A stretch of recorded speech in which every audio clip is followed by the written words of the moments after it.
anti-ballistic missile treaty signed under Nixon, undermining the landmark agreement. This was the first time in the nuclear era that the U.S. renounced a major arms control accord. The United States has become the greatest manufacturer and distributor of weapons in the world. The drive to sell U.S. weapons is now led by the defense contractors themselves, which sets an extremely dangerous precedent. War corporatism is a self-perpetuating system. Should corporate America be setting U.S. defense policy? We use our special forces in numerous countries around the world, allegedly for military training, but also as salesmen for our weapons. They're there to try and get some poor country to buy some airplanes they don't need. U.S. foreign aid is principally military aid. We export weaponry, and we don't give it away, we sell it. It's a huge money maker, you know. My belief is the U.S. military is kept now at a small critical mass just sufficient to absorb weapon sales.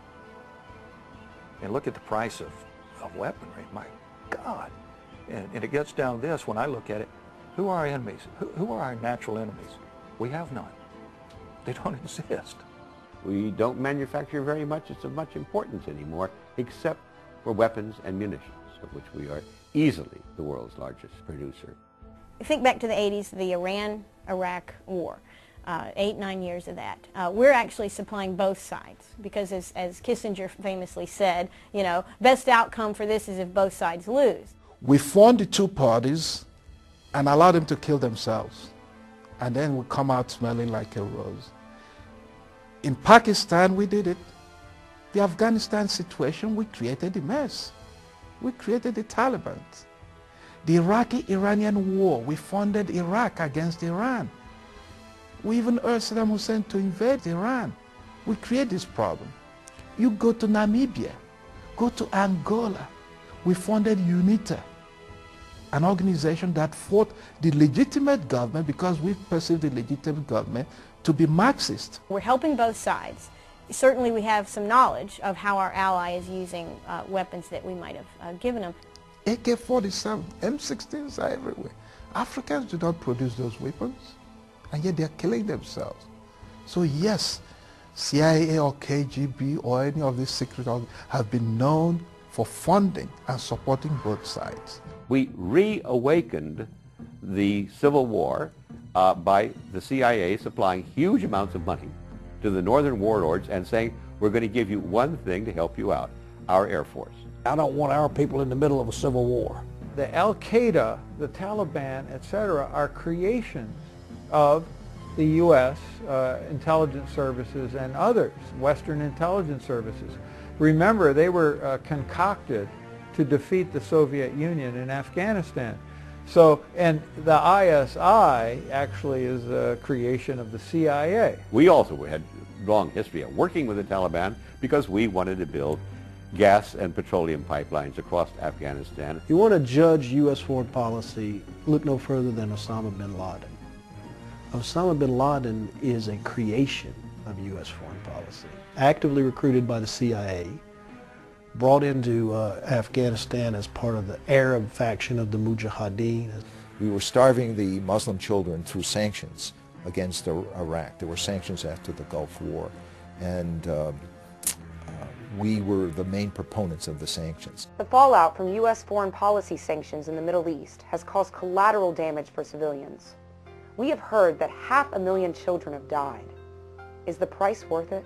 I think this is a very hard choice, but the price, we think the price is worth it. Like Madeleine Albright said, you know, it's 500,000 dead Iraqis. We think maybe over a period of 8 or 9 years, this is how many Iraqis have died as a result of sanctions. And what did Madeleine Albright, the great humanitarian, say? Yeah, I think that's just fine. Well, we don't care about the Iraqis, never have. I doubt we ever will. We care about resources. We care about geostrategic placement of our forces. This is a war about resources, taking the resources of the third world from all over the country, from all over the world. Every war that exists is basically a war over resources. It was inflicting primarily the most vulnerable people in Iraq. They're elderly people, they're sick people, people with chronic diseases like kidney failure, people who simply couldn't get the most basic of medicines, but then overwhelmingly children under age 5. And they died by the tens and by the hundreds and by the thousands and by the hundreds of thousands. And they died gruesome and ghastly deaths. Economic sanctions in general are more of an expression of policy ideas. They're not going to actually accomplish hardly anything. And yet they allowed the economic sanctions to continue for 13 years. As long as you kept economic sanctions on Iraq, Iraq would not be selling its oil. This meant that Saudi Arabia could almost double the amount of oil that the Saudis were able to sell. Preventive strikes, which is what the U.S. action in Iraq was, is not legal or not considered ethical under things like the theories of the just war, because in order for a first attack to be considered ethical, there has to be clear evidence that the other side is mobilizing for an imminent strike. People like to make a distinction between preventative and preemptive. Preemptive is you think they're going to strike, so you get them before they do that. Preventative is they're not planning to attack you, but you think that the war would be good in the long run because you prevent them from doing something that would harm your interest. This is called a war of aggression, what we did in Iraq. That was totally preemptive. That was the ultimate crime found at Nuremberg in 1946. Abe Shulsky, the former head of the OSP, building this fairy tale about Iraq to sell this war that they wanted, is working Iran now in the Pentagon in the very same place. Saddam Hussein's military was in shambles, and he certainly didn't have effective military leaders. Their military leaders were so bad that they even made General Tommy Franks look good by comparison, and there are a few military leaders who are proven more incompetent than General Franks. The powers that be, so to speak, the president or whoever has decided that they want to go to war somewhere, they will tell you whatever they need to tell you to justify that, whether it be true or false. We saw that with the Niger uranium. Even during Desert Storm, the war I was involved in, there was stories about babies and incubators being thrown out that turned out to be lies. Tanks massing on the border with Saudi Arabia that weren't actually there, which was later proven by satellite photography. How did the alleged weapons of mass destruction lead us into the Iraq War? Chief of Operations for the CIA Joint Task Force Iraq, Valerie Plame Wilson, had a mission of counter-proliferation to investigate whether Saddam Hussein actually had WMDs. I knew what we had from months and months of working and trying to find this intelligence. And here was a highly respected Secretary of State, and he's talking about things that in my world I knew not to be entirely accurate.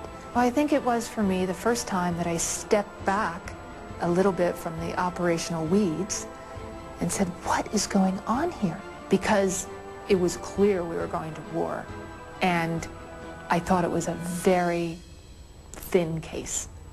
They were taking bits and pieces, cherry-picking intelligence to make their case for war.